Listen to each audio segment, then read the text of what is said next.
এটা করবেন না, পারফেক্টলি এখানে আসবেন অ্যাকর্ডিং টু সায়েন্স। আমি পড়ে বলছি আপনাকে, গবেষণা করে বলছি।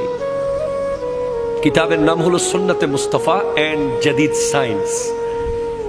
লেখকের নাম তারেক মাহমুদ চুইগাত।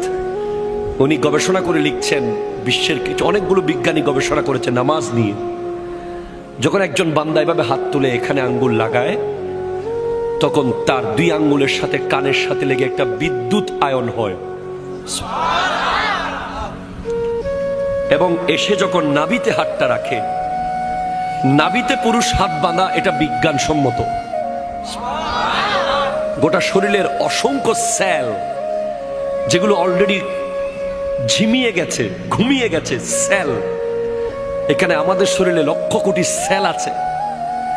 নামাজে যখন আপনি আল্লাহ আকবার বলে নাভিতে হাত রাখবেন, পুরুষরা সাথে সাথে গোটা শরীরের হাজার হাজার লক্ষ লক্ষ ঘুমন্ত সেল অ্যাক্টিভ হয়ে যাবে। আর যখন আপনি শুরু করে দেবেন আলহামদুলিল্লাহি রাব্বিল আলামিন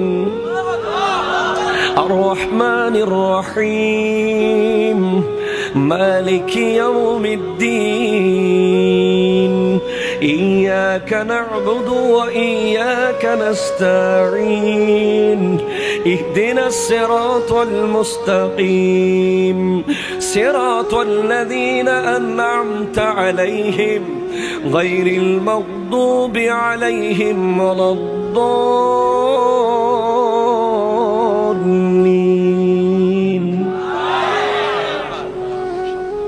তখন প্রতি আয়াতে আয়াতে আপনার শরীরের অসংখ্য জায়গায় যেখানে রক্ত থেমেছিল, ব্লাড স্টপ ছিল, যেখানে কোষগুলো মরে যাচ্ছিল, সব থপ থপ করে জেগে উঠবে কোরআনের আয়াত শোনার সাথে সাথে।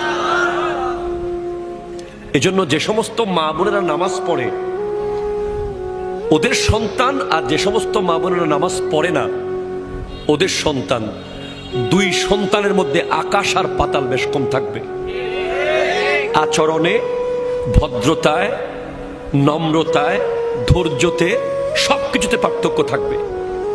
এমনিতে মায়ের বুকের দুধ, পৃথিবীর সমস্ত ভিটামিন মিনারেলস দুইটা পানির ভিতরে আল্লাহ দিয়েছেন, একটা জমজমের পানি আর একটা মায়ের বুকের দুধ। যেখানে আল্লাহ গোশতের ভিটামিন দিয়েছেন, মাছের ভিটামিন দিয়েছেন, এ টু জেড সব ভিটামিন মিনারেলস আল্লাহ দিয়েছেন